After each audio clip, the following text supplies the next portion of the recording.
Hello and welcome everyone to another night of Disputed Lands. This is Take on the World TV. This is Disputed Lands. I am Chad Schaefer. Pull up a cup of coffee and have a cup of chair.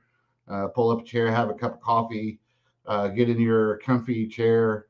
Do whatever you need to. It's going to be another fun one with my good friend tonight. So hang tight and sit back and relax. Well, just because you have an understanding of the Bible in your head doesn't necessarily mean that you have Jesus in your heart. Get right, get inside, get hungry, got appetite. Everlasting water, never again thirsty. To disputed lands, take a journey. You are listening to Chad Schaefer on Disputed Lands. You're getting another one this week.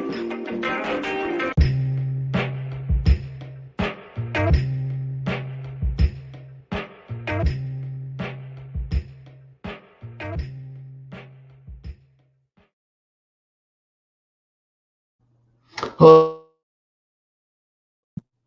I'm Jared Chrestman. I'm here with my good friend Jared Chrestman, interviewing here. Welcome to our unapologetic, if not apoplectic, presentation of preposterous pachyderms.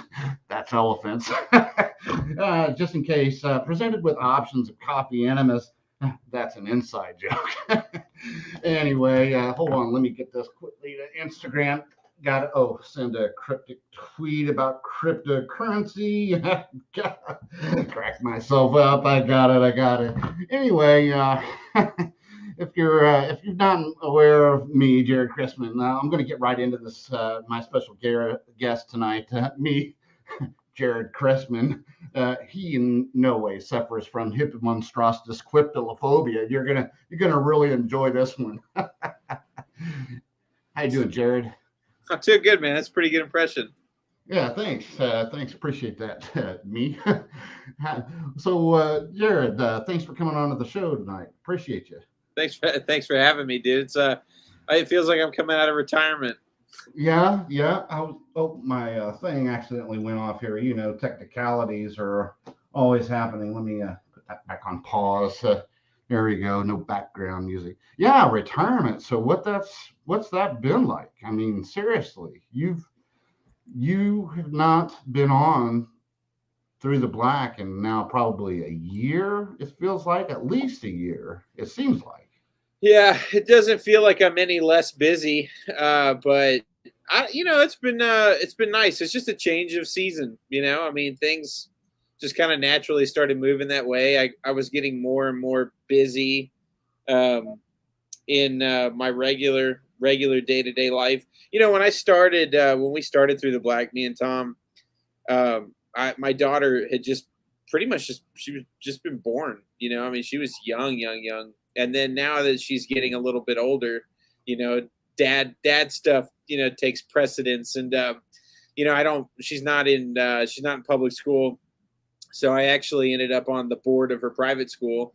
And, so all of a sudden you're just like in full dad, like, the time that I used to spend doing all this other stuff, I'm just hunkered down locally. Also, I started teaching a class at my church on Wednesday nights, and and it just got more and more involved with my local church. And before you know it, you're not any less busy. It's just you're just investing locally. We also banned abortion in Lubbock. That took a lot of time. That took a lot of effort. That's not an easy thing to do. And I certainly can't take credit for it, but I was a part of I was a hard charging front lines soldier on that front here. So, the more I had, it's been busy, man, but it's all been local. It's just been family, church, city, but still waging war, man. Yeah, the folks here on my show know I've been taking a trip down memory lane. I've been feeling extremely nostalgic for the days when things were first getting started for me, and really when it seemed like there was a renaissance of shows that were either getting started or were brand new, with people putting out information videos like you and Tom and just name anybody, Gons, Tom Horn, you know, a a couple handfuls of people, Rob, of course, just a lot of people exploding onto the scene with books and videos. And of course, then my book, came out, it was the fall of 2016. And at the time that my book had appeared, I think I maybe had done just 2 or 3 interviews on the book, and it wasn't very many. It wasn't very many. And one of the shows, of course, during that time, often because I was just had a lot of nervous energy, because that when it first came out, I was started getting emails and messages and this, that, and the other from a lot of different places, you never expect, and people coming out of the woodwork. But one of the shows I lurked was, of course, Through the Black. I often lurked there because at the time, not many people knew me. And then I heard you mention my book at the end of one of your shows. And so I chirped up into the chat. I can't even remember what I said now. I was like, hey, that's me, or whatever. And you're like, really? And then, it wasn't long after that, we connected and did an interview. And sadly, it's gone now for probably, next to the ones that Skiba did on his show, is probably one of my most favorite interviews that I ever did, because we went for like an hour and a half, 2 hours into that. And on top of that, you had read the book. I actually read it. I was good at that. Which made the interview so much better, because you had appropriate questions to ask about, where we were going in it. And that, of course, is what made, I know, Through the Black special for me, because you did your homework, and you still do. Yeah, that's one thing I was always good at, was reading somebody's book prior to talking to them. But that's the number one thing that frustrated me more than anything, though, about doing a show, was the number of times I would read somebody's book and then they would cancel 50 times in the process of trying to get a show scheduled. So like I had more interviews cancel than I had successful interviews. Which was just, when you're doing it all like yourself, trying to schedule stuff, you just like, you didn't see, like, I never was trying to like build a channel. I was trying to build Through the Black for a while. I was really I did want to see it grow, and I knew how to do it. What I didn't expect was how hard it would be sometimes to just get the interview after someone committed to it. And I don't know if that was a problem that I had uniquely, but even Tom remembers there were like, I don't know, probably 60% of the time something would be lined up and then they would cancel, and then they'd want to reschedule, and then we'd be working on the rescheduling process, and it would be very difficult. So it seems like with my schedule, having a full-time career, only being able to schedule people on after like week nights, or weekend nights, it made it a lot more difficult. So I would go through the trouble of trying to get the interview, scheduling it, rescheduling, having actually spent the time to read the book, only for it to not happen. And then you just get frustrated. You just need a week off, Oh, absolutely. I understand that 100%, which is why, maybe the folks in the chat get tired of it, but when you find people and trust and who are going to be there, they end up on the show a lot more, simply because you know that when you schedule them, they're going to show up and be there. It's going to be an easy conversation. You don't have to prompt them or prep them, or you're going to be caught off guard by something when doing the interview. Yes, because of all those things you just said, it is part of the challenge of doing this, but it's also very rewarding in the keeping of connections and lines open. With Rob's passing, one of the things which is probably, I'm 100% sure this is what has brought on my nostalgia, is the number of friends in this community that I've made, like yourself. It reminded me of the fact that we need to keep those lines of communication open, keep in touch with each other, make sure that we're staying up with people that we care about and have come to know, like yourself, which is why I'm having you on the show. I know that you're busy and you're doing things. I follow you on all the social media platforms. I joked about it there a little bit in the intro with the Instagram and the Twitter. Jared, what a lot of people missed, I think there was maybe 3 people watching that we actually talked together for about an hour a month ago. Yep, on the air on Instagram.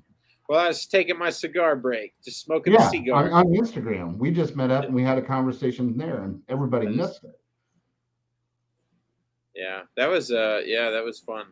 I don't use Instagram like that very often, and I just got kicked off of Facebook for like good. So, why did you get kicked off of Facebook for good? I got caught up. Okay, so this isn't happening to everybody all at once. So some people have never heard of this, some people have. But essentially, Facebook is creating a mandatory 2-step verification security update. 2FA. Yeah, it's a 2FA thing. So Facebook's getting in on the 2FA thing. And, back when 2FAs first started becoming popular, they didn't bother me as much because I knew Google was sinister.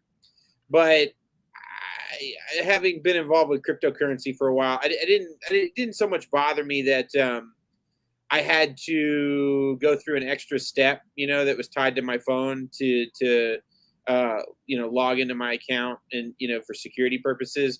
But I started looking into what that did I can't remember. Along the way, I ran into YouTube videos and articles. I get on some pretty cool websites like Hacker News and stuff, read articles over there. And so you got a lot of techie guys that sometimes just write an article about how this security stuff in big tech's not really for security. So along the way, my tea was just delivered. Thanks, babe. Along the way, I just started realizing that 2-step verification was in no way about security. And so I've already kind of fallen down the Google trap. I mean, everything needs a Google account these days. So there's stuff that I can't undo at the moment. But one thing I just wasn't willing to do was to do the 2-step verification with Facebook because it was completely unnecessary. So essentially, hold on, let me get a sip of this. Essentially, and I'll just try to dumb it down because that's all I really understand is the dumbed down version. The 2-step verification, Facebook wants to be able to tie a positive identification link to your phone number to everything that you post on any device that you post it on. So it wouldn't matter if you're on a tablet or whatever. Facebook, in sort of this big tech sort of way, has found a way to give each and every one of your posts a positive ID no matter what device you make a post on. So I guess there are probably some technicalities in using posts against you. You could say, well, it wasn't me, right? Like it wasn't. It was like you could. Well, you didn't even necessarily need to use your name, right? But now you have a cell phone identification that's now tied to these different things, which makes it harder for somebody to say they didn't post that, which starts to make me think that in the future, more and more posting could be used against you in a court of law, right? Because of the 2FA. And I started realizing I just don't like that anymore. Like I'm not interested in playing big tech's game, especially when you see people like, now in like Canada, not using somebody's personal pronouns could get you thrown in jail. Well, how much of the stuff that I've posted on Facebook could get me thrown in jail one day if they're able to prove beyond a shadow of a doubt that it was me from my phone, or, I had to sign in using that 2-step verification from my phone on any device. The whole thing, I'm just sick and tired of big tech doing what big tech does. So they locked me out. They gave me a deadline to set up the 2FA. If I set up the 2FA, I'll be allowed back on Facebook. So right now I have a Facebook profile. I'm just locked out of it until I set up a 2FA. So I don't have Messenger. I can't access a feed. I can't do anything on Facebook, which since Facebook is now Meta and Facebook is tied to Instagram, I can't see how that doesn't eventually come to Instagram.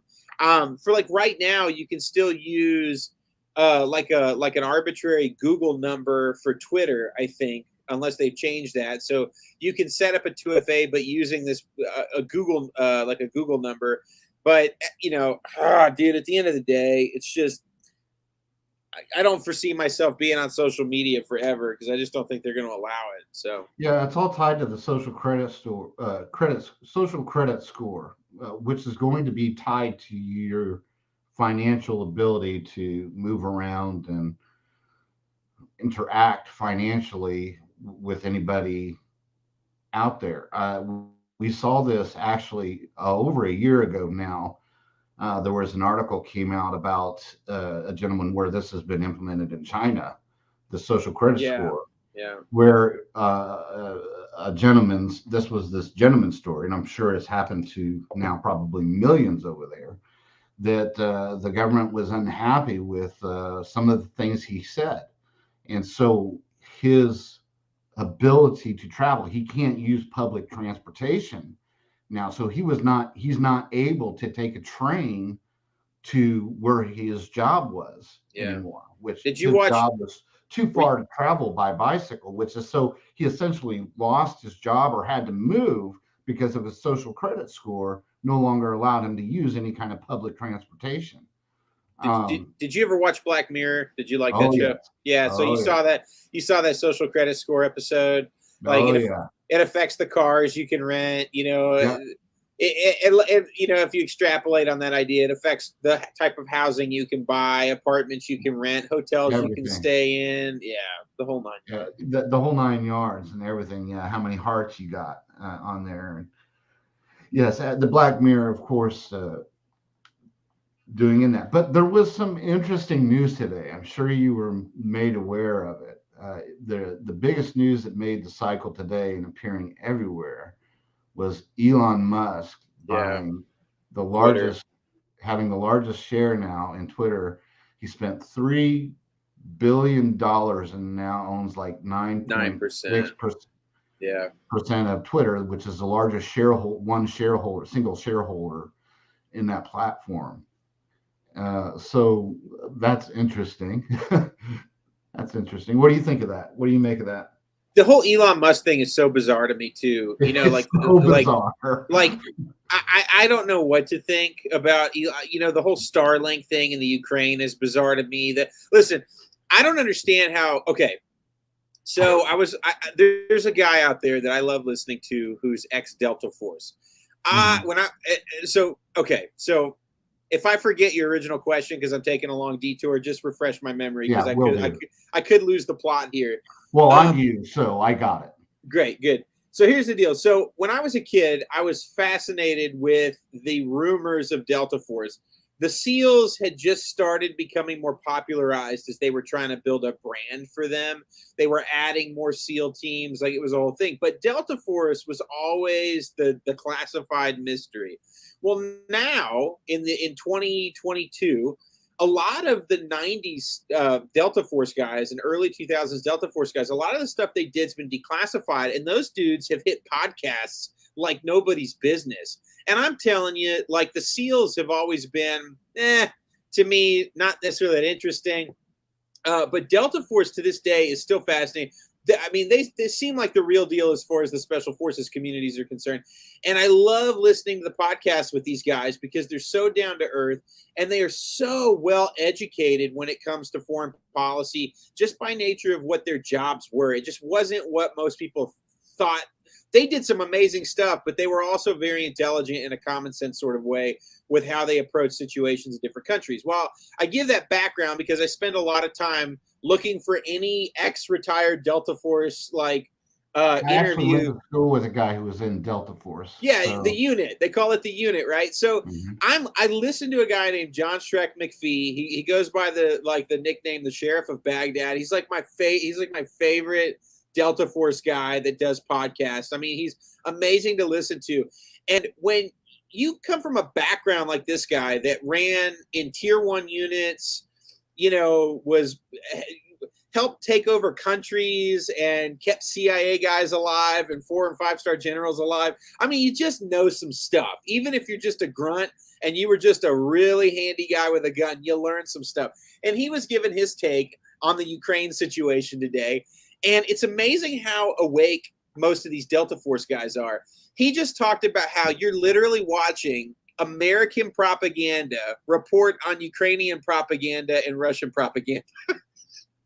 And how there's absolutely nothing that's been reported about anything related to the Ukraine that's even trustworthy. Like, there's been nothing on the news anywhere in the world that's accurately reporting what's taking place. He said there's truth, there's some truth here and there, but you don't know what to believe because we literally have Russian propaganda, Ukrainian propaganda, and American propaganda, reporting on all the propaganda. And then you got Twitter and Hollywood and all the other propaganda for whoever wants to push their propaganda. It's nothing but a propaganda war. Well, yeah, it was two or 3 years ago that the law was passed. I mean, not that they weren't doing it already with Project Mockingbird and all these other things, but they actually legalized it, that America, the U.S. government can lie in social media about what they're doing. Yeah. It's so I'm sitting here and I already had that conclusion, but it's nice to hear a guy that had a lot more experience in other countries, gathering intel and killing people. He's saying the same thing. I'm like, all right, man, I've loved what these guys have to say. So then you fit this Elon Musk thing, which was the original topic of this whole conversation. Yeah. All of a sudden, Elon Musk is giving the entire Ukraine internet. So you got this guy that runs Ukraine, who is an ex-actor comedian, still an actor comedian. I don't think everything involving this guy is fake. Like, I don't think it's all a set, but I think he knows how to be fake. I think that his understanding of how to use social media and propaganda is, I think they've got an agenda. Ukraine is incredibly corrupt. Here's what I know to be true, is that Ukraine is the money laundering country 100%. for the world. You got the biolab stuff, money laundering. It used to be the islands, right? It used to be the Caymans and everything. That's where, all the investors hid their money for tax purposes. And that's probably still true in a lot of ways for, business moguls or what have you. But for governments to wash money, specifically world banks and federal banks, if they needed to wash money or launder money or back channel money, it went through Ukraine. It goes through Ukraine. A lot of that's coming out now with the Hunter Biden laptop, because he's the money holder for the Bidens and probably the Clintons and probably many other people. He was the money exchange guy for them. And of course, where did he take care of that at? Well, it's Ukraine. Ukraine. And so the fact that Russia has in fact invaded Ukraine, I can tell you makes global bankers uncomfortable. For sure. 100%. 100%. Global bankers are very uncomfortable about losing that location as a place to back channel the things, especially when Russia is so closely tied with Iran and friendly with China, aligned as a block against everybody else, the federal banks. So and so something that's interested me, besides the biolab stuff and the money laundering stuff, there was just something that was really simple and weird to me that involved the Elon thing. So you got this guy that's an ex-actor, comedian, whatever, that obviously understands how to use his own propaganda machine, just like America and Russia knows how to use their propaganda machine. And he makes this appeal for internet, right? Like, internet is down, even though most of the internet companies in Russia or in Ukraine are Russian owned. From what I understood at the time, Russia hadn't cut internet to the Ukraine.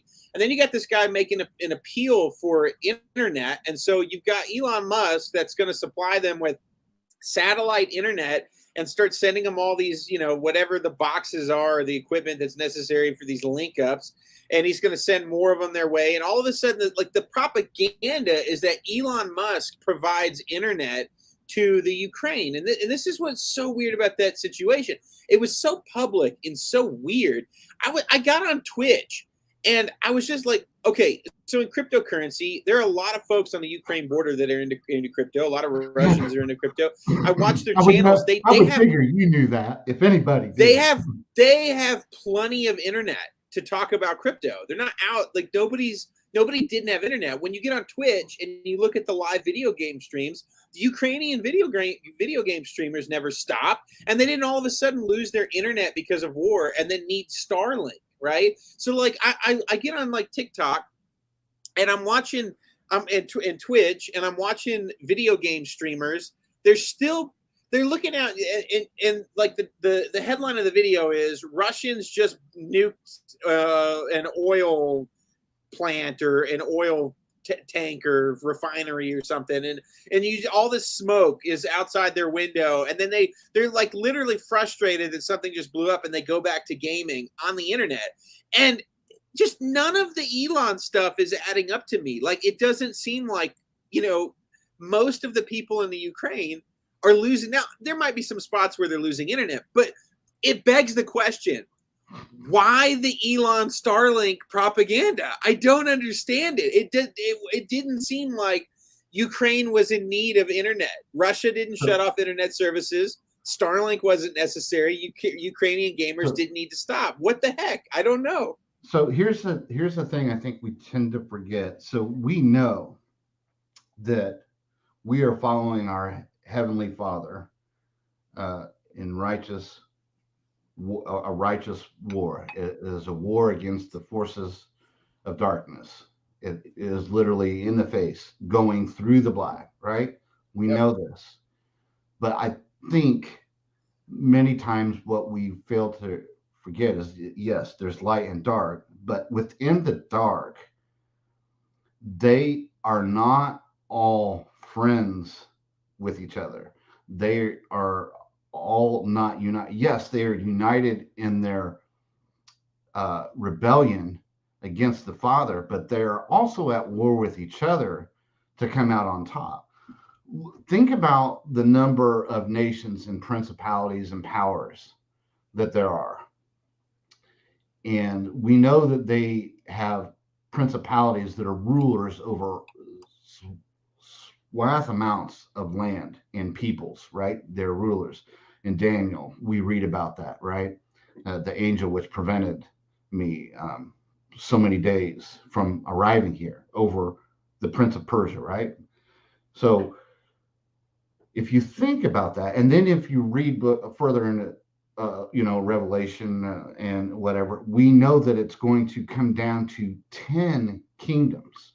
That means, when you think of the number of countries and principalities, that means that there are many principalities that are going to lose their positions on the side of forces of darkness, okay? Because there's far many over different areas now than just 10. But we read that that's what it's being whittled down to. So I'm saying all that to get around to the fact that all the forces of darkness are not just simply fighting against the Father. They're also posturing and positioning and vying and fighting spiritually for their places and their positions in the kingdom of darkness. And so I think what I'm getting at is that this is why I think a lot of times some things don't make sense when it appears that people who have no state, who clearly don't preach or profess Christianity or Jesus as Christ, appearing to do some things that we like that seem counterintuitive or contra to what we think we perceive is going on the world stage, like what he is doing. These guys still throw, quirks and kinks into each other's plans because they're vying for positions into place, both spiritually behind the scenes and on the world stage. Whoever guy is their guy or their puppet that they're chosen to do this to. Does that make any? Yeah, hold on a second. Are you there? You broke Yeah, up a I'm little here. bit. I blink Yeah. in and out. I Um, don't know why that is. yeah, no, it totally makes sense. You know, I have somewhat over the last four years, I've slowly started moving more and more into the classical reform tradition. That includes my eschatology. So I've got a little bit of a different eschatology that's rooted in historic partial preterism. Mhm. But by far and large, that doesn't mean I don't have a supernatural worldview. And so, yes, I still think that there are powers and principalities that have that are still allowed to be active. Oh, there's a moth in here, dude. Man, I'm a bug guy too. That's embarrassing. Anyway, but yeah, so there's I definitely think that there's some element of demonic powers and principalities that are involved. I think that sometimes, like, especially now, I get so fascinated though with the mindset of strategic propaganda, right? Like there is a strategy though to propaganda on men's side, which you just don't have all the facts to understand what kind of chess they're playing or if they're completely insane. And that's the difficult part for me these days, is figuring out what is intelligently strategic and what does it look like when God hands Let me men just say over that to they their own can be insanity. absolute. Let me just say right now that they can be absolutely insane, but intelligently going about it. Yeah, that's true. Yeah, 100%. And so, like, like even okay, back to the Elon thing, right? Didn't he Yeah. just challenge Putin to a duel? And nobody even knows what kind of duel. Like he challenged Putin to a duel, for the Ukraine. What in the world is happening, man? We're Well, so here's the thing. He he with his position in many of these guys, I see him a lot like one of these independent people, whether they saw him coming or propped him up and made him who he is. I don't think that's it. I think like a Trump, the Western uh, form of economics has allowed certain people to amass great amount of wealth in a short amount of time, and because of this, it doesn't always allow them to put a leash on these people. And I think that is what has happened with Elon, because he gambled all his money and everything he's had on Tesla. He could have gone bankrupt, never heard from again if Tesla failed. But people, investors in investments, bet on Tesla and made him trillions of dollars because of Tesla. So he went from nothing to having vast amounts of money, which in his own words, he says money, he doesn't thinking of money as money like everybody else says. He has access to resources now that he doesn't have before. That's the way he looks at money, as yeah, an access to a resource. He has access to resources that didn't have. When you have a quirky personality such as him, and he's definitely very quirky, very smart, who has gained a lot of access to resource in a short amount of time, it doesn't allow people to put many leashes on you. And you don't stay successful for any amount of time without being able to maneuver in a financial world. So he's smart enough to know how to do that. And because of that, I think he says whatever he wants to say, and his message isn't controlled as far as I can see for now. I can be completely wrong on that when it comes to him, but I don't really think people have a leash on him. I could be totally wrong on that. He could be totally the guy. well, I would agree He's being because he used. definitely seems to be into the decentralized sort of Well, freedom of speech movement, right? yeah, I mean that. that's what makes me think that, because he says many times things that absolutely turn Yeah.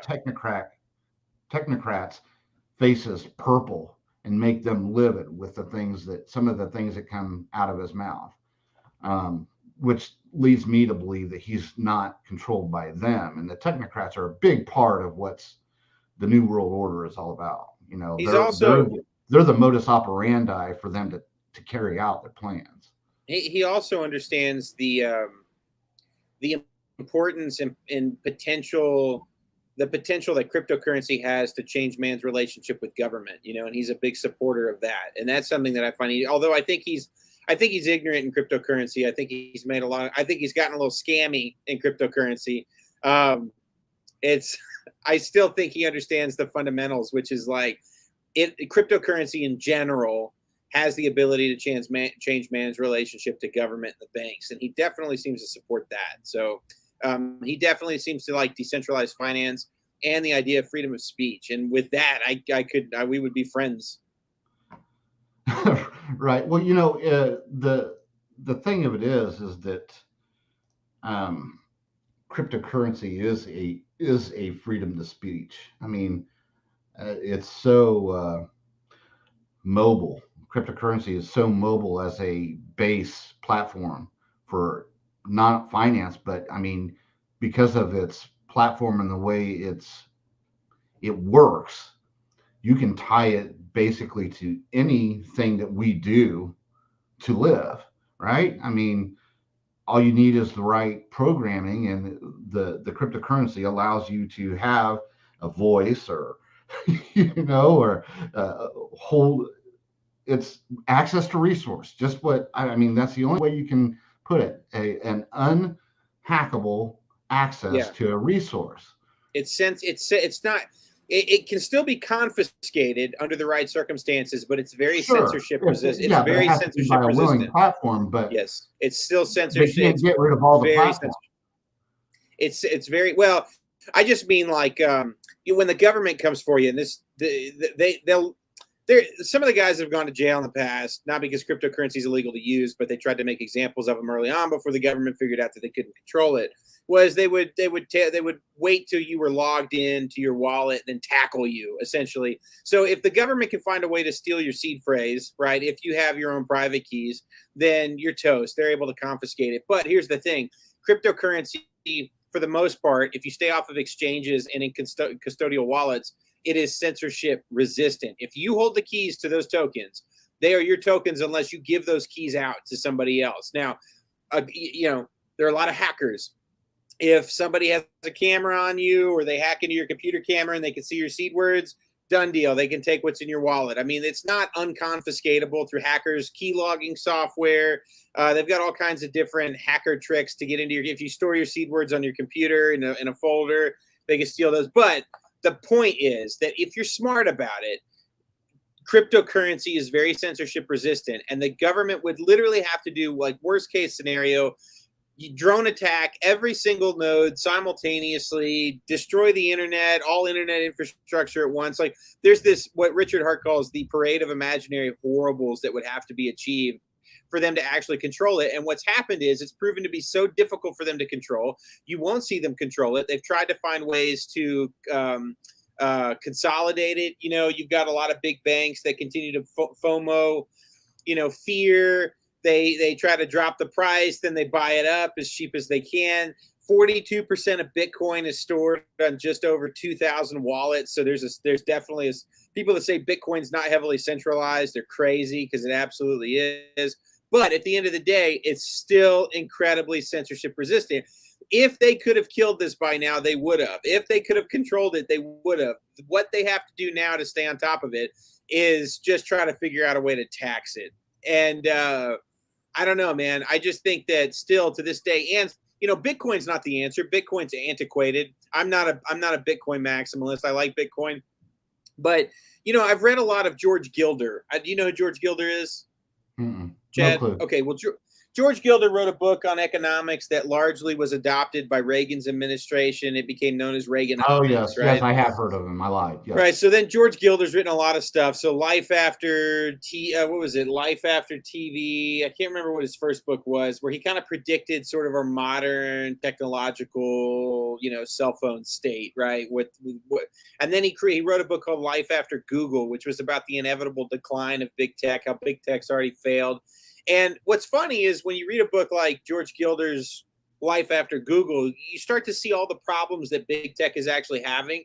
And every time big tech has made a new move to try to centralize data, there's been sort of an explosion in the blockchain technology, which is an answer to big tech. So essentially, and without going down the rabbit trail too much, because it's a much longer conversation, big tech today is sort of an alternative version of Marxism. So when you had Marxism originally like the idea of Marxism was originally being, promulgated, the eschaton of Marxism was the Industrial Revolution. If we can solve man's supply problems of stuff, right? With the Industrial Revolution, if we're able to make all the stuff we need super, super cheap, right, then we have enough for everybody. And so early Marxists thought that the sort of Marxist utopia involved the perfected industrial society. So the Industrial Revolution was sort of their end times worldview of what a perfect world was going to look like. Well, the big tech is not really that different. They don't look at the Industrial Revolution as the savior, but they look at the centralization of data and the creation of artificial intelligence as sort of their eschaton, because in much of the same way, yes. In absolutely. Much of the same way, because what we're doing is, instead of having these big machines that just do all the work for us and reduce our labor, now we'll have new technological machines that do all the work for us and reduce our labor. So the idea is now, let's get to AI, robots take over everything, and people survive on a universal basic income. That's big tech's idea. Now, here's the problem. Some people would disagree with me on this. I think I could defend it probably pretty well. But I don't believe that artificial intelligence is possible, because every time you see, like, they talk about the technology of what's required for artificial intelligence just on the hardware level, they always get hung up on the what is consciousness thing. And as Christians, you cannot fabricate the image of God. The thing that makes humans humans is that we're made in the image of God. That is where our consciousness comes from. It's a gift from God. There's never going to be a person that's able to create an authentic consciousness, because we cannot replicate the image of God. It doesn't matter if you have a quantum computer or, any sort of whatever dream computer you can think up in science fiction. None of that is going to ever give somebody the ability to replicate a consciousness, because that's inherently tied to the image of God. And so only God. Yeah, that's why I've called back and argued for this man of perdition is going to be the consciousness, the blood, if you will, of the Antichrist, connected to, in charge of this AI. I mean, there's papers where this is the absolute goal of it. That's the only way. It's not a singular AI either.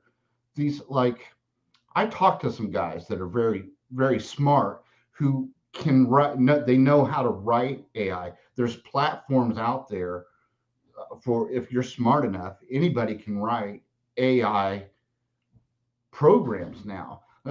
Apps are in many ways now that you see on Play Store or Apple Store. They are simple AI programs, whether you know it or not. That's what they run by. Yes and no questions, right? Yes, no, next. That leads you down a path, right? And it can be a predictive path. But the scariest thing about AI for me, Jared, is human behavior predictive programming in AI. That's the thing that I think drives these much of studies, and something that governments are very much interested in, is because it involves the manipulation. If you know the choices a mass of people will have to certain instituted messaging or whatever, if you know how a group of people is going to react, that's a prediction that can be made. That's information that they can use to steer people in a direction. Now, if you have an AI and multiple AI that are written well enough that they've done study after study and experiment after experiment, wargaming, right? That's what they call it. They do wargaming. Then they can get to, and I believe are getting to, a place where they have an AI or multiple AI programs working together that they can see with almost 100% certainty exactly how a reaction is going to take place. Right. Back to Elon, I think this is what frustrates those kinds of plans, is people like him that because of a Western style democracy, because of capitalism functioning, allows people to interrupt their plans. They're allowed to have voices on the world stage, and that's something that frustrates. Well, and that's a perfect something that interferes with the directions that they want to take. But that's a perfect example of, you know, talking about George Gilder's stuff with AI. I think it's a distinction that has to be made.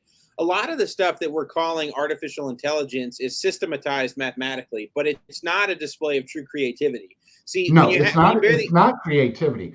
It's right. Exactly right. So the image of God comes with it creativity, right? So like if you truly had actual artificial intelligence that had consciousness and wasn't just algorithmically designed, then yeah, of course you have systems that are able to predict behavior mathematically. I mean, you can't beat the computer in chess because it runs through those computations much faster. I mean, there are a lot of things that what we call AI today that's operational is not AI, the essence of AI that's desired, right? It's not that true AI is not yet here because there is no ability. Like when you look at a human, it's funny. Like, okay, so look at a McDonald's, and McDonald's has replaced all the humans with kiosks, right? And it's not necessarily algorithmic. You know, being able to select what you want on your burger from a kiosk is not a good representation of even what some of the AI technology is available today. But that robot is never going to take a towel and pop the other kiosk in the butt with that towel, right? Like it doesn't happen. When those kiosks are there doing their jobs, they do their jobs as they're programmed to do them. You press buttons and then they send signals to a computer elsewhere, where then you have somebody creative that decides if he's going to spit in the burger or not, depending on how he feels at the moment. But later on, you know, so like what I'm saying is, like when you look at on Instagram or TikTok, they've got these amazing videos where people or cameras inside these gyms just film people working out on this equipment, and you've got people pretending like they're Spider-Man, you know, on the chest pull, or they're loading themselves up with chains and trying to balance precariously on the weights. If you designed an AI to go ahead and go work out, you know, like you would never have a robot that decided he was going to try to do something funny, you know, with the weights, or pretend like he's Spider-Man. It's just that, you know, true AI is not something that I think is attainable. Now, obviously, what you brought up, there is a case that could be made that if it housed something else that was intelligent, then yes, but we're still not talking about computational AI. We're talking about spirits inside of a machine, right? So yeah. I think that AI is the concept of AI that big tech has is unachievable. And I think that their centralization of data is failing. The technology, they keep having to add these security protocols that are consistently failing over and over and over again, because they want to have all your information, which means if you have a password for the system, they want your password to the system, right? They might say that they don't have access to it, but they want you to go through two-step verification and a fingerprint scan and a facial scan and a retina scan. They want to keep adding all these layers of security inside their system. But this was to the original point. This is what the blockchain solves. It says no personal responsibility. If you lose your keys, absolutely nobody else in the world is going to be able to have access to what you have on the blockchain. And that's the beautiful thing. You don't have a centralization of data. You create a system of technology where everybody is personally responsible and nobody else could touch your stuff, right? And so in the process of this blockchain technology, forcing personal responsibility on the average user, you had exchanges come in, right? And you have, once again, big tech says, no, we need to try to control this space, whether it be the banks or big tech, and you have centralized exchanges that the government starts working with, which now forces you, with whatever you make in crypto, to go through a centralized exchange and to make somebody else the holder of your money before it hits your bank account. So once again, you have this encroachment on the idea of blockchain technology by trying to force people into centralization. Centralization of data, centralization of security, all of those things are part of the old Marxist ideology. right? And they have their own eschaton. But if you read George Gilder, what's interesting is they've already failed. They've absolutely already failed. And as they continue to press and push, the infrastructure for an uncontrollable system has already been designed. It is continuing to grow. And I don't know what it looks like in 10 years, but the government has absolutely lost the plot. They cannot stop it.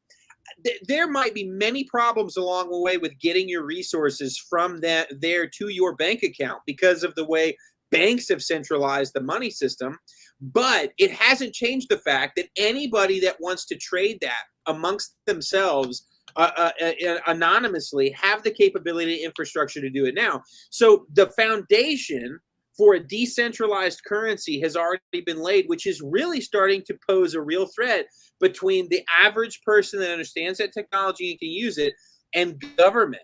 And so I am a big supporter of cryptocurrency because I hate Marxist centralization. I hate centralization of data. I hate centralization of security. I like personal responsibility and freedom. I support cryptocurrency because I support freedom of speech. They can't, there are a million ways now you can send money into these digital tornadoes where they can't track it if you're smart about it. And it goes to other wallets, and you can use those wallets to exchange with other people. And the IRS has completely lost track of what they can tax. They don't even know. You might as well have lost it all in a bad Bitcoin speculation. They don't know. They are crapping themselves right now, because the average person may not understand what's possible with blockchain technology. And I'm not a Bitcoin maxi by any means. I'm looking at what's happening right now on large scale with different types of coins. They literally just replaced, one man literally just created software on the blockchain that replaces banking CDs, which is a $7 trillion industry. You can now lock up your cryptocurrency and make yield for up to 15.22 years. And instead of with the federal, this is how it works with the Federal Reserve, Chad. A lot of people think that when you put your money in a bank, the bank takes that money and lends it back out and makes interest. That's not how it works. The money that you put in a savings account is hosted at that bank. It's at the bank as a liability. It is their reserve. Based on the reserve that the bank has, that determines how much of the inflation that the Fed produces goes to that bank, right? So they have to have a pool of our money that's in the bank. It's a liability, right? We can come and claim it at any time that we want to. But the more of that reserve that they have in their bank, the more money, right? $9 and $10 to every one that they have in reserve. The inflation gets paid to them. And so the bankers line their pockets with the inflation, and then they lend out, some of that money, and they make interest on it. And so the inflation goes to the banks first, right? And that's where the banks make their money. So what's interesting is now in cryptocurrency, they've completely kicked out the middleman. There are no banks. So the inflation on the token gets paid out to those that actually have the CDs, the stakes, those that stake their money. So instead of making 1% or 0.5% or 2% over 5, 6, 7 years, you have now systems of currency. You're making all of it, whatever percentage the inflation is. It gets spread out. 100%. It's proof of stake. Instead of 1%, 2%, or 0.5%, people that are staking in crypto now making yield, decentralized, not giving it to a middleman that could somehow get hacked. They're making 38%, right? Yeah, so it's whatever the inflation rise has been between the time investment made and banks, the time you decide to cash it in. Banks see the threat, because what didn't used to be, it will never be possible with Bitcoin. You will always have to farm your Bitcoin out to somebody else and have a counterparty risk if you want to make yield. But advancements in cryptocurrency have now allowed for people to never give their keys away, to maintain complete control of their tokens, and to now, through smart contracts, stake coins and make inflation. You don't think banks have noticed this? Banks are freaking out, because in the last 2 years, we've seen the next major advancement that doesn't just allow for a token that has a store of value. We now have something that allows for decentralized smart contracts that have store of value plus yield possibility. And people just don't have any idea that it's like, dude, it is mind-blowing what's happening that they can't control. They can't control it.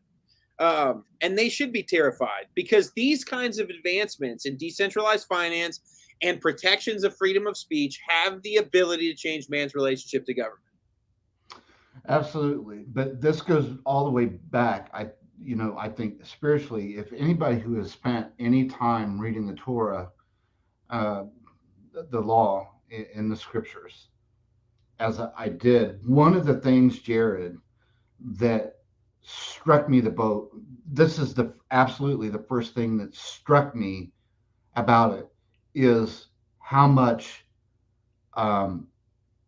personal responsibility the Torah gives for abiding in the contract, the oath, but also the amount of respect that it also gives the person. When we talk about how a court is set up, for instance, in trial, innocent until proven guilty, and all these things, you can't, no person, whomever they are, legally can just go in and carry out a punishment, because of the respect of the person is so great. This is an imager of God, and it has to be 100% certain that the facts have all been met and laid down and in place before any act of aggression or of any kind can be taken upon the person, right? It is an individual, imagers of God. This whole world system, whether it's crypto, name anything, is a war against that, to strip and take that away. The individual person, mind, thought, person, group thing. It's the war on the Father, who, right? I mean, it's always this.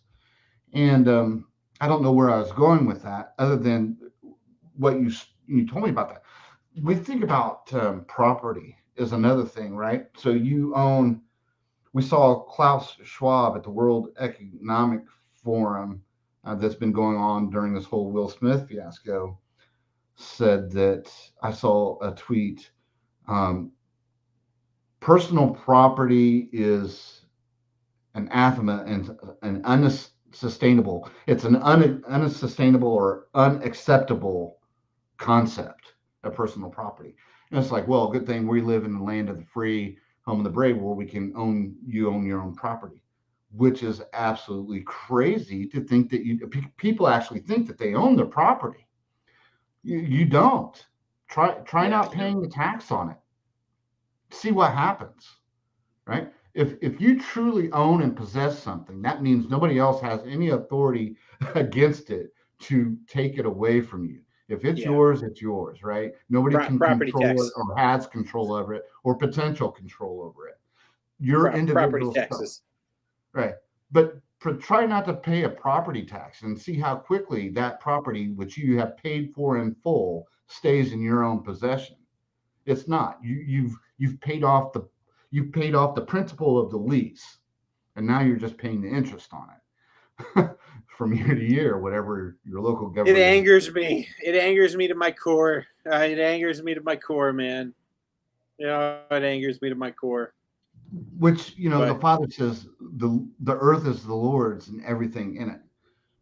So, you know, when you know who's truly in control, and you set your heart and your mind and the stage in that presence, I think, and I know for certain, this is not something that any earthly court, power, or government has the ability to contend with. Is somebody who knows their right place and stands in their right standing with the Father in heaven. The authority you have to act, if you know where your place is, and if you know what your calling is, and if you're walking in that power and in that authority, is something that the earth and the world cannot contend with. Yes, they can do things, but not without consequence for the one who knows whom they are in him.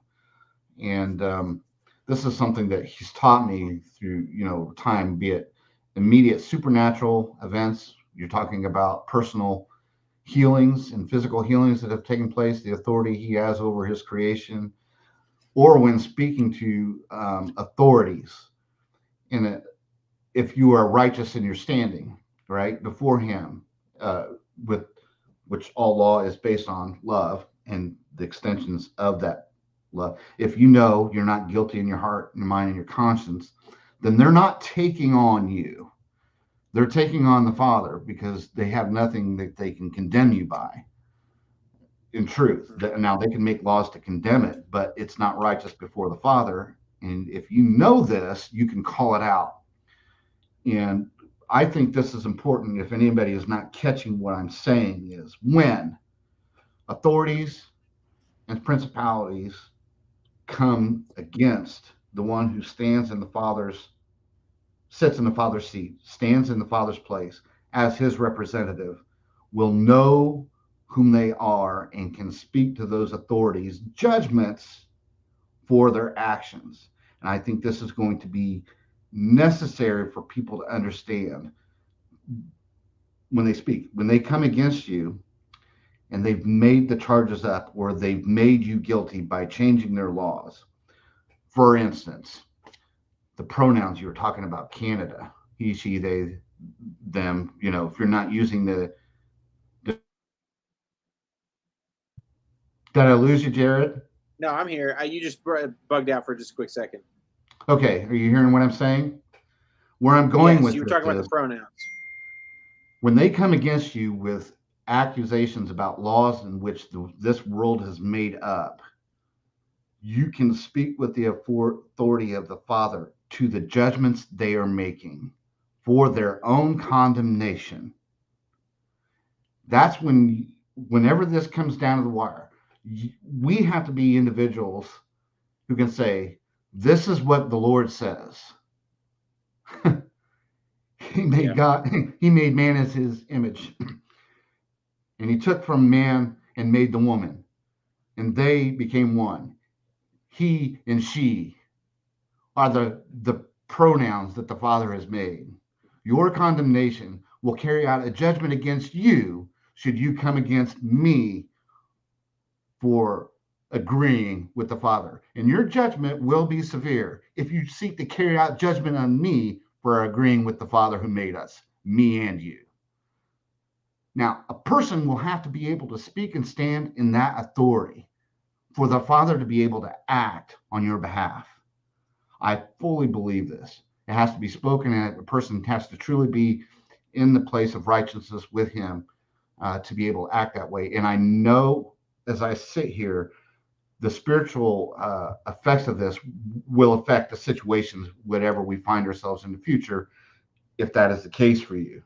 But you're not going to get there by accident. It takes daily being in the Father and in his will and in prayer and in his word to get to a place of that confidence and be filled with his Holy Spirit, obviously, to be there. Yeah. Hey, how much longer do we have on the show? Well, we're technically, we can be done now if you want. Oh, okay. I'm gonna have to go here in a few minutes, but I do. Marla's asked about some of the stuff we're teaching at church. You mind if I tackle that question? Yeah. I saw that. Yeah. So, I'm trying to think. A few 6 months ago, we started. There's a long story to this that I don't have time to tell, but essentially, there was a church that was largely charismatic that started moving towards a reform, more of a reformed doctrine, right? And when I say reformed, because maybe a lot of people are here are foreign to that, it just means they hold to the five solas and those things principally fought and won in the Protestant Reformation. So, most of your Reformed churches, sola scriptura, sola Christus, sola fide, sola gratia, sola Deo gloria. It's sola scripture alone, Christ alone, faith alone, grace alone, the glory of God alone. There's a lot of history here that we're not going to. But anyway, this church has really moved in a very different direction away from sort of the charismatic stuff, and that's one of the reasons why I'm there is because I'm classically Reformed, and we picked up a book to start moving people through some Puritan theology, which is called Gentle and Lowly, which was largely based on it was by a guy named Dane Ortlund, which was largely based on the works of Thomas Goodwin, who was a Puritan. And it's a beautiful book, but the chapters are very short. They're very simple. And what we started doing on Wednesday nights was just going through one chapter at a time. And whoever was teaching, we had a small little teaching team. So we would cycle through on these Wednesday nights. They would take a chapter, and then me, I've been very blessed to have built an entire Puritan library at my house. And so I would design I'd take a chapter as an outline, but then design a 40-minute talk and start working through specific issues in this book where they all revolve around Christ and certain aspects and attributes of Christ. And so it's been a very fun Bible study to do. In the pastor, his name is Mark Sharp. He got sick with COVID, and so there were some of us that were lined up to go ahead and alleviate some of the load so he could have some time off. And I preached a sermon on the purity of worship using Leviticus chapter 10 verses 1-3. Nadab and Abihu as my background. That's available on Facebook if somebody wants to go look at that. You could go to northridgelife.com, I think, or org. I can't remember what the website is. You can go to the podcast. It's available down there too. So there was a series of about 4 sermons that kind of revolved around worship, principal worship as scripture. So if you guys are new to Reformed theology, you'll hear a very Reformed point of view on those specific topics, and that's pretty much it. Other than just being very active at church and just being very active in my community and being very active as a dad and in my daughter's private school. There comes a time when I feel like personally. Some of the local stuff needs to take priority just because I am a member of this community. And I spent 4 years chasing the craziest topics from one end of of America to the other. And I devoted a lot of time to it. And honestly, I feel like the questions that I had, I came to an answer one way or the other. I developed my own personal understanding of what I believed to be true and what I didn't believe to be true and what I stored away for a rainy day. And there got to a point though where, there were things in my community that we could talk about, I was telling Tom this one day, we could talk about Satanists all day long on YouTube, but when there's an abortion clinic down my street that's actually murdering babies every Tuesday, for me to talk about stuff online that's speculative or I can't quite vet and to ignore what's happening, 10 blocks from my house, it just wasn't sitting right. It's like every ounce of my time needs, that's real spiritual warfare. Let's stop the baby killing in my neighborhood before I talk about potential baby killing in other parts of the world. Spiritual warfare is very important. But if I talk about spiritual warfare all day long and ignore unhealthy families here, don't tackle the issues in the public school and try to create an environment in private school that has Christian education, I'm not really engaging in the most powerful aspects of spiritual warfare. So, one of the things I want to do is I've been out there, I've been very public for years, but now it's time for me to get very heavily involved in my own community on a family level, on an educational level, in every aspect of what real spiritual warfare is, and teach who Christ is at my church, give people the gospel. You'll find that historically where the gospel goes, demonization starts to dry up over time, because the gospel has this converting effect that completely changes the atmosphere. That's why in some of the most demonic and heavily infested places in the world, they're all third world countries where there really is not a story historically of the gospel having come to that part of the world and doing its work, and, I just love the idea that the gospel is a converting power that God uses. It's God's power to save. And, the more that I spent time in the muck and the darkness, the more I was constantly reminded in my personal one-on-ones that most of these people needed the gospel. They needed the gospel. And so now after all that experience and all these years, I'm out there doing what's most important. And if crazy stuff pops up, I'm going to deal with it right then and there. But, that's... it's been far more, the last year has been more rewarding in many ways than the last 4 years, just on a personal ministry level. And God's been, blessing it with much, much fruit. And so I'm chasing it. So. Excellent. I got 2 things, Jared, here before we actually sign off. Number one is a mutual friend of ours, Aubrey, didn't know she was going to be Aubrey RV, didn't know she was going to be able to make it to the night show. I don't recall seeing her ever pop in the chat, So I don't think she did, but she told me to tell you to say hey and hi. Are you talking about Audrey RV? Audrey RV. Audrey. I love Audrey. I love Audrey. It's hard not to love Audrey. She says hi, and she loves you. Yeah, so, she and Brian have my phone number, dude. They can call me anytime.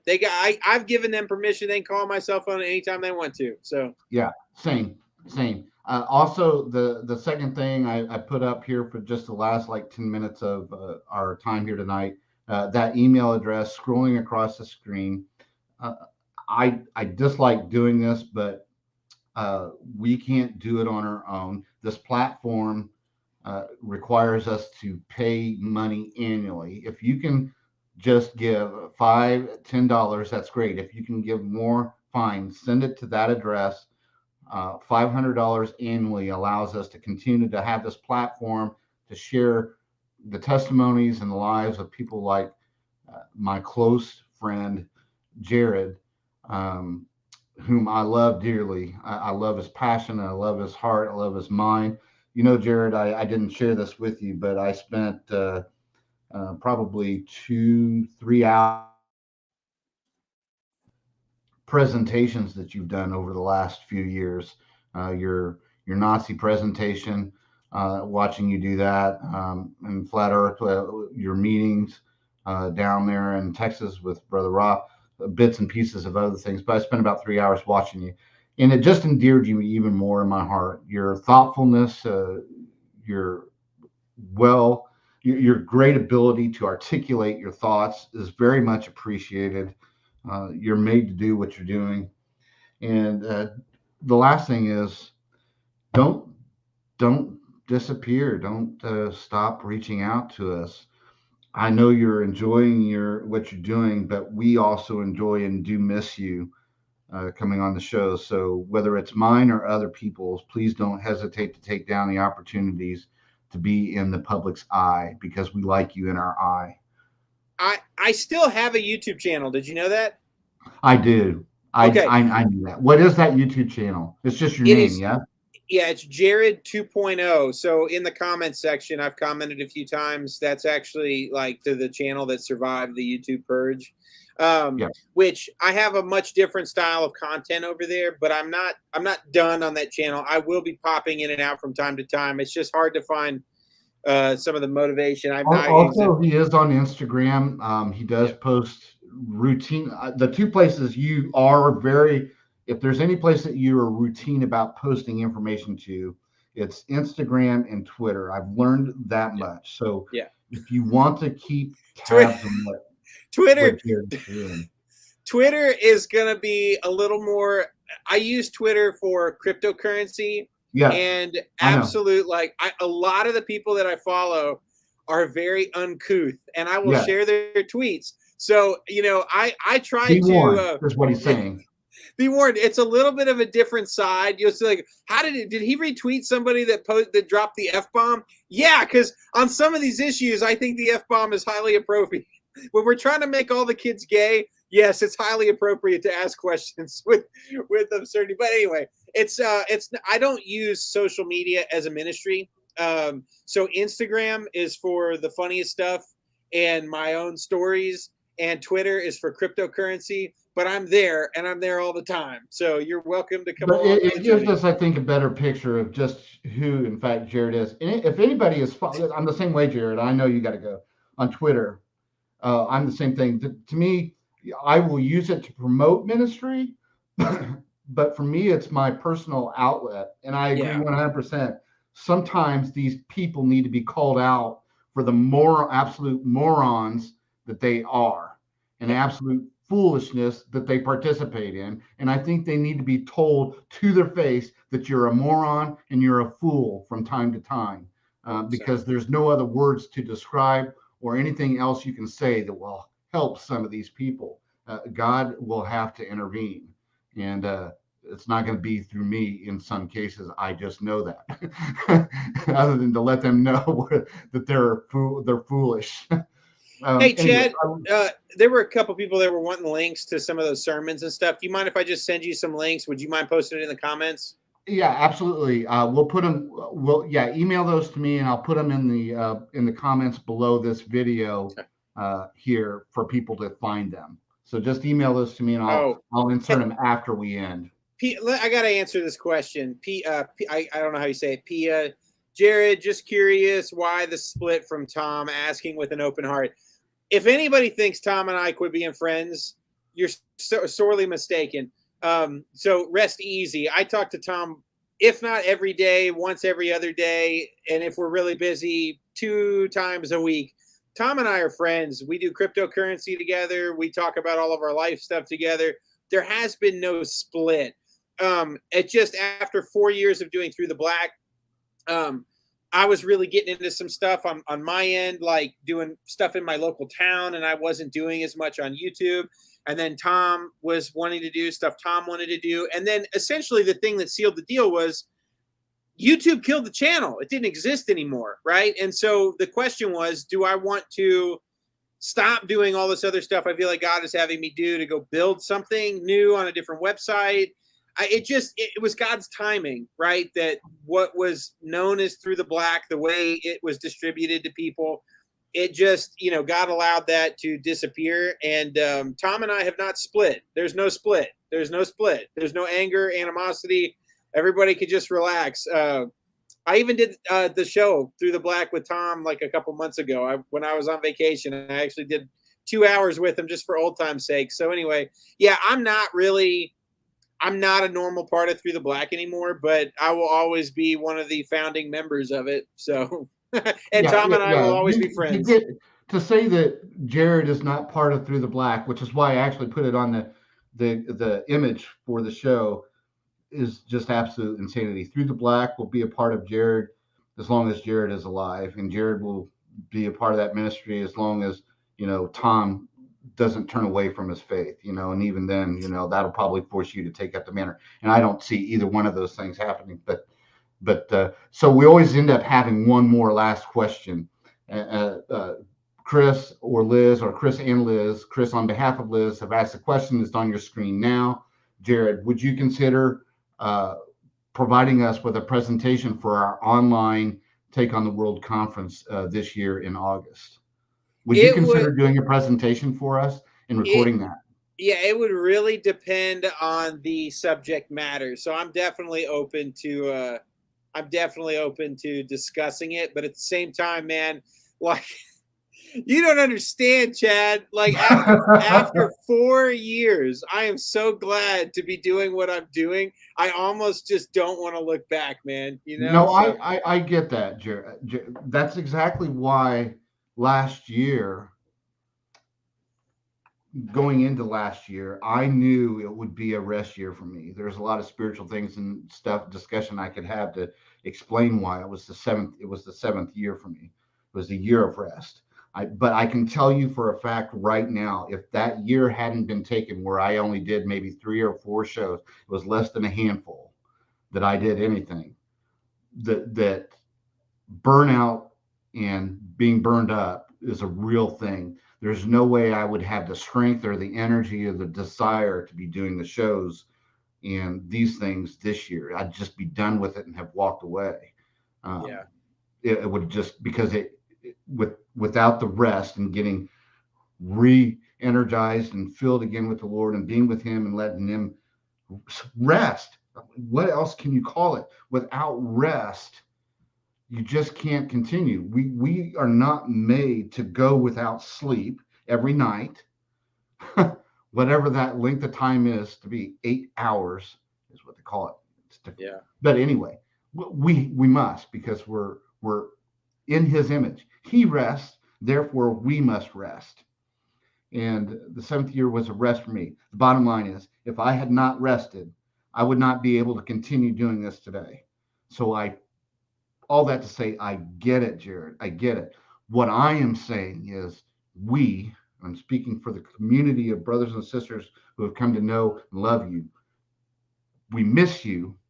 And if you want to come back to us to do what you did before, it would be like you never skipped a beat, because we would embrace you and give you the biggest hug to do that and continue on and support you. And abiding that does not happen we still don't want to lose touch with you, and we want to continue to hug you and love you and squeeze your cheeks on your face as much as you allow us to from time to time. I appreciate that, man. I really do. All right. We love you. This has been Disputed Lands. This is Take on the World TV. I'm your host, Chad Schaefer. This is my good friend, Jared Chrestman. Thanks for being here. We'll see you again next time. Take care. Peace! Get right, get insight, get hungry, word of God appetite. Everlasting water, never again thirsty. To disputed lands, take a journey. Observe, interpret, and apply. Detoxify from demon doctrines, get edified. Fight the good fight, stop getting lied to. The kingdom of heaven is inside you. Holy Spirit guide you. Mortify your flesh by the scripture magnified. Applied what's amplified, dead corpse gets electrified. Dry bones get flesh, yelling the battle cry. To die is gain, to live is right. Oh yeah, you know that's right. We in this together, grab somebody's hand and hold tight. Study God's word until the world blurs. Fight evil with God's word as the world burns. Holding steadfast as it all crashes and burns. Cause whom devils disturb are preserved by God's word. That's word. Get right, get inside, get hungry, word of God appetite.